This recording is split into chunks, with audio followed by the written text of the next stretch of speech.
Secretary Vilsack, of course, thank you very much for joining us today. Appreciate it. Earlier this week, President Biden is announcing a plan to help local meat processors. Tell us a little bit of an overview of what that's going to entail. Well, Dustin, let me take you from A to Z on this so that your listeners fully understand the comprehensive nature of what we're doing here. You know, we started the process by taking a look at our existing capacity and making sure that they stayed in business by lowering inspection fees for very small and small operations, anywhere from 30 to 70% reduction in that cost, which is a really big item, and it keeps that capacity going. We then move towards those folks who want to be able to sell across state lines. They had a state operation, they wanted to expand their market. We gave grants to 167 facilities to be able to expand beyond their state border in terms of sales. Then we launched a loan guarantee program looking at the middle of the supply chain. There's some who need more warehousing space, more cold storage, more mobile slaughter units, maybe even an small expansion project. We now have a loan guarantee program to make it easier for that banker to lend the money to get the job done. Now the president has announced a large commitment of loans and grants that are going to allow us the opportunity to provide the capital for those facilities that want to get started, that want to build, that want to expand, to create more capacity. And we also are building a workforce with additional resources for workforce training and development, and also committing resources for innovation. So it's a comprehensive nature in terms of the capital and human resources needed to expand capacity. Why do we do this? Very simple. We want farmer income to improve. And we know if we increase capacity, we increase competition, we give farmers choice. So that they get a better price. Two, we want to help that consumer. And by having the consumer have more choice, we have the opportunity for those consumers to also see lower prices.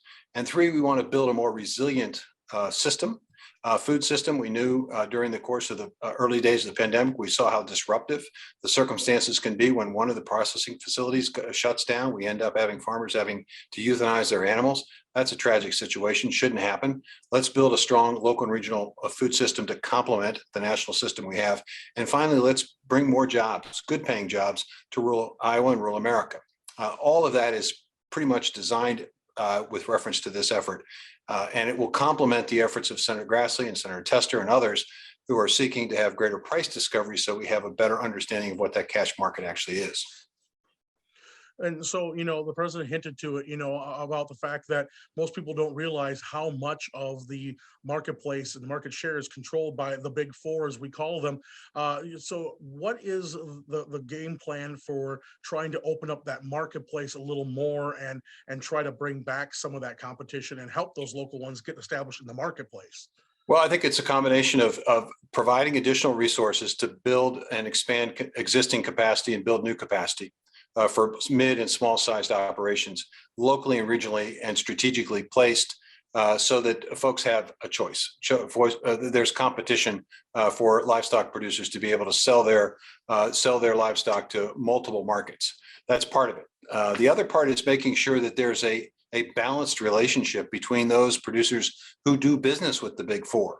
And that's why we're strengthening the Packers and Stockyards Act to create better balance, to create more resources and capacity to hold people accountable in a balanced and fair relationship, whether it's a poultry tournament system or whether it's folks who feel they've been discriminated against or retaliated against. It gives them additional rights. It balances, if you will, levels the playing field.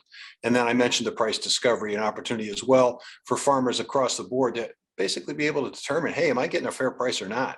If there are too few cash transactions, then you really don't know whether that price you're getting that's being quoted to you is fair or not. It was really interesting when the president hosted the roundtable. Iowa Farm Bureau President Brent Johnson was in attendance. He made a comment that I'm hearing so much around rural America, especially in the Midwest, about the fact that their operations are too small to get buyers in there. But yet we know that there's a lot of small marketers out there. I mean, my own family, 3,000 hogs, and they're being told that that's not enough 3 times a year to be a big packer, to help a big packer. What do we do? Because obviously a local small butcher shop can't handle 9,000 hogs a year. But I mean, how do we to get that moving so those people that are smaller market feel they've got that open? Well, I think there are a combination of answers to that question. One is that those smaller operators can come together and form a cooperative, and so that they create their own processing facility to be able to market to a larger purchaser. And we certainly want to encourage those kinds of opportunities for farmers not only to be producers but also processors and profit from both ends, if you will.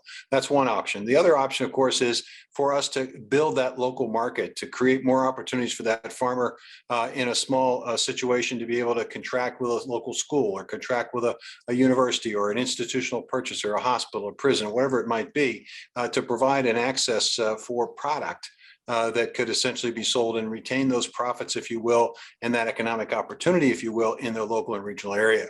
So I think there are multiple ways to address this issue. But the key here is making sure that there are resources available to folks who want to form that cooperative, who want to create that local and regional market, that we're able to help them.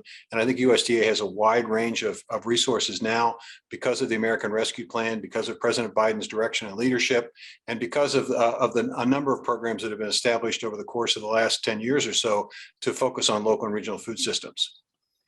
Last question I'd have for you, Secretary. Obviously, the Attorney General was part of that roundtable, and Department of Justice has to get involved when you're talking about the enforcement of this over 100-year-old legislation, the Packers and Stockyards Act.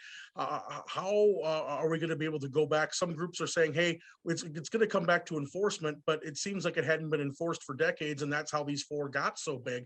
How do we kind of return that stability again? Well, there are two issues here. Yeah, there are two issues here. The enforcement of Packers and Stockyards in part has to do with the laws that have been established by courts as they've interpreted the Packers and Stockyards, which create a very, very high bar for a producer to be able to utilize the Packers and Stockyards. You have to prove, if you've been discriminated against, if you've been retaliated against, that was directed at your specific operation by a Packer, you have to prove that the activity of the Packer didn't just help hurt you, it impacted the entire industry. Well, that's an incredibly high bar. And so what we want to be able to do with the strengthening the rules is to say, wait a minute, there are some circumstances where that high bar is appropriate, but if you've been discriminated against or you've been retaliated against specifically, you shouldn't have to prove that everybody else was hurt like you were. So creating a level playing field, that's one aspect. And the other aspect is antitrust. And the reality is whether or not, as a result of consolidation, there's just absolutely too much power in the marketplace, and we want to be alert to that. And so we've created this portal, a partnership between the Department of Agriculture and the Department of Justice to provide people the opportunity to report to us circumstances or situations that they believe may constitute anti-competitive practices, so that we get a better understanding of what's happening on the ground. I think the combination of those two things should help us, I think, provide a leveler playing field and a fairer marketplace. And what's the timetable we're looking at to start seeing some of those loans and some of those backings start to roll out from the president's $1 billion in investment there? Well, so some of the programs are already available. The loan guarantee program that I mentioned is already available, but we anticipate and expect the next couple of months to be able to put out the framework for $150 million rather of the grant resources. There's $375 million in grants. 150 million of that's going to be available in the very near future, so that projects that are just on the cusp, ready to go, but they just need a push, will get that push from this program and accelerate the development of those projects. Then in the summer, we'll see the larger grant program and the loan program launched as well. So by the end of the year, we'll have a full array of tools. Well, I think we'll begin to see shovels in the ground, if you will. I think we'll begin to see the construction and expansion of projects, and we're going to, I think, begin to see a fairer and better market. Well, Secretary Vilsack, I thank you so much for taking the time to visit with our Iowa listeners and tell us what's going on that front. You bet. Appreciate it.